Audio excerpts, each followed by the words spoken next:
25 வருஷமாக கடை வச்சுக்கிறாரு. இது வரைக்கும் இது கிடையாது. ஏற்கனவே வந்து கேசவா எம்எல்ஏ இருந்த ஒரு தொகுதியில் அவரே எங்கிட்ட வந்து முடி வெட்டிப்பார். நண்பர் கேசமுடி எம்எல்ஏவுடைய நண்பர், ஒரு நண்பர் தான். அது கடை வச்சுக்கிறா நல்லா முறையாக செய்வார், எல்லாம் பண்ணுவார். எந்த ஸ்டைல் கேட்டாலும் அண்ணன் பண்ணுவாங்க.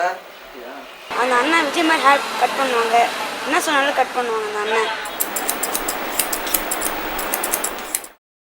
இந்த படத்தில் சூர்யா அல்லது விக்ரம், கமல் யாராவது இந்த மாடலில் பண்ணியிருக்காங்க, அதே மாடல் எனக்கு பண்ணாலும் பண்ணுவோம். இப்போ நாங்கள்லாம் ஆரம்ப ஸ்டேஜில் என்ன பண்ண ஆரம்பிச்சோமோ அதே ஸ்டேஜ் தான் இப்போவும் இருக்கு. கொஞ்சம் மாடிஃபிகேஷன், அவ்வளோதான். ஒரு பெரிய வித்தியாசம்லாம் ஒன்றும் கிடையாது. 40 வருஷத்துக்கு முன்னாடி என்ன கட்டிங் பண்ணுமோ அதே கட்டிங் தான் இப்பவும் பண்ணிக்கிட்டு இருக்கோம். அதாவது புதுசாக வர்றவங்களுக்கு வந்து இப்போ ஏதோ புதிய மாடல் கட்டிங் வர்ற மாதிரி நினச்சிக்குவாங்களே தவிர புதிய மாடல் கட்டிங்னு ஒன்றும் கிடையாது. எல்லாம் பழைய மாடல் கட்டிங் தான். பழைய மாடல் ஷர்ட்டு எப்படி இப்போ புதுசாக ஏதோ மாடிஃபிகேஷன் பண்ணி ஷர்ட்லாம் தைக்கிறாங்களோ அது மாதிரி பழைய மாடல் கட்டிங்கை தான் இப்போ அப்படி கொஞ்சம் சின்ன வித்தியாசங்கள், அவ்வளோதான்.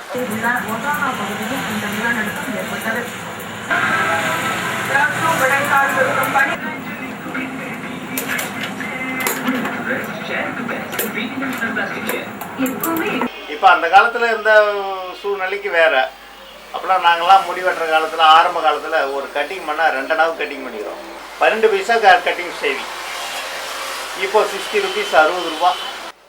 அப்போ 2 நாளுக்கு பண்ண வேண்டிய காலத்தில் என்ன வசதி இருந்ததோ அதை பயன்படுத்தி தான் அன்றைக்கி பண்ணோம். இன்றைக்கி வந்து 60 ரூபா வாங்குறோம் போது அதுக்கேற்ற மாதிரியான சில வசதிகளை பண்ணி தானே ஆகும். சாதாரணமாக வெறும் சித்தராடியே பண்ணிட்டு இருந்ததை விட மஷினையும் நம்ம விடையில் சேர்த்தோம்னா இன்னும் கொஞ்சம் ஈஸியாக இருக்கும்.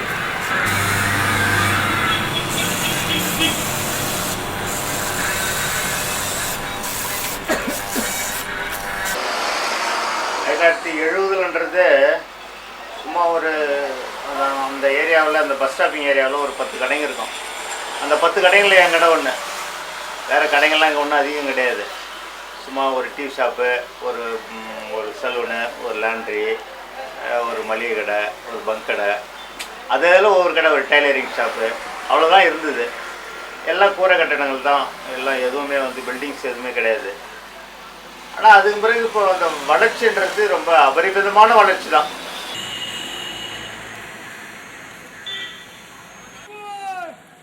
ஏரியா வந்து ஒரு சாதாரண ஏரியா தான் வருது. அதனால் இங்கெல்லாம் வந்து ஒரு மாதிரி ஒரு திட்டமான கடைகள் தான். மிஷினரிஸ்லாம் வச்சு பெரிய அளவில் பண்ணுற பியூட்டி பார்லர்லாம் இங்கே வச்சாலே முதல்ல அவங்களுக்கு போதுமான வருமானம் கிடைக்காது.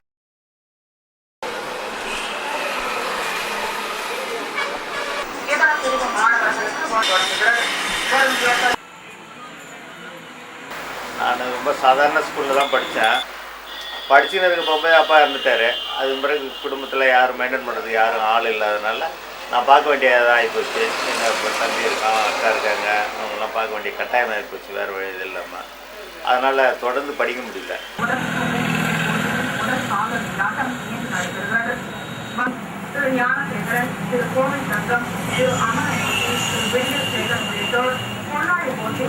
நாங்கள் படிக்கும்போது அப்போல்லாம் வந்து இங்கே இங்கிலீஷ் கிடையாது. அப்போல்லாம் ஃப்ரெஞ்சு.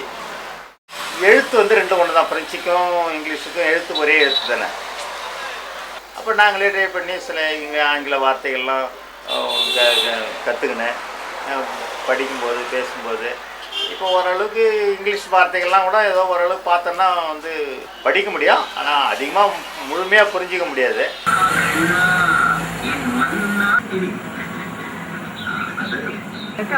வாஷிங் மிஷின், ஃப்ரிட்ஜ் உள்ளிட்ட பொருட்கள்.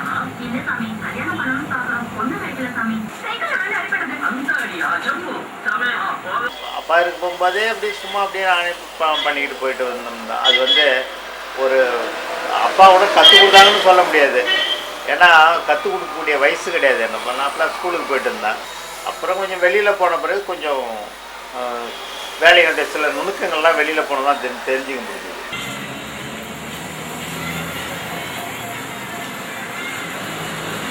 பிரதர் கடை வச்சுட்டார் முதல்ல டவுனில் பாண்டிச்சேரியில். அவர் ஸ்டார்ன்ற பேரில் கடை வச்சுட்டாரு. அப்புறம் நான் வைக்க போகும்போது அதே பேரை அப்படியே வச்சுட்டேன்.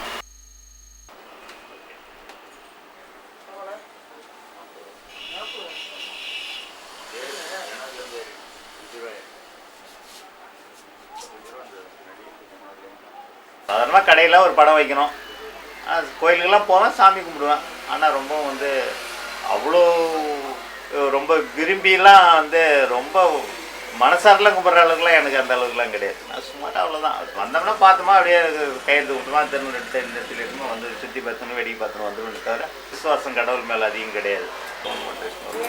1970 வாக்கில் அது இப்போல்லாம் வந்து யாரும் எஸ்சி எஸ்டிங்களுக்கு இங்கெல்லாம் யாரும் கட்டிங் பண்ண மாட்டாங்க. கடைகளில் வந்து கடையில் யாரும் கட்டிங் பண்ண மாட்டாங்க, பண்ணிக்கவும் மாட்டாங்க. நான் கடை வச்சு 70 தான் கடை வச்சேன்.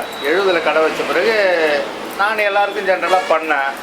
அது வந்து இங்கே உள்ள வேறு சில ஜாதிக்காரங்க அதை அந்த மாதிரி செய்யக்கூடாதுன்னு தடுத்தாங்க என்ன. ஆனால் அவங்களுக்கு கட்டுப்படலை. நீங்கள் உங்களுக்கு வேணும்னா நீங்கள் வாங்க, வரலன்னா பரவாயில்ல. அதுக்காக வந்து நீங்கள் இன்னாருக்கு தான் முடி வெட்டணும், இன்னாருக்கு தான் சேவ் பண்ணணுன்னுட்டு என்னை கட்டாயப்படுத்தக்கூடாது. அதுக்கெலாம் நான் கட்டுப்பட மாட்டேன். நான் அப்போ ஒன்று இங்கே கடை வைக்க விட மாட்டேன் அப்படி இப்படின்னு சொல்லி கொஞ்சம் பிரச்சனை பண்ணாங்க. அது கொஞ்சம் நல்லா அப்படியே நார்மலாக போயிடுச்சு.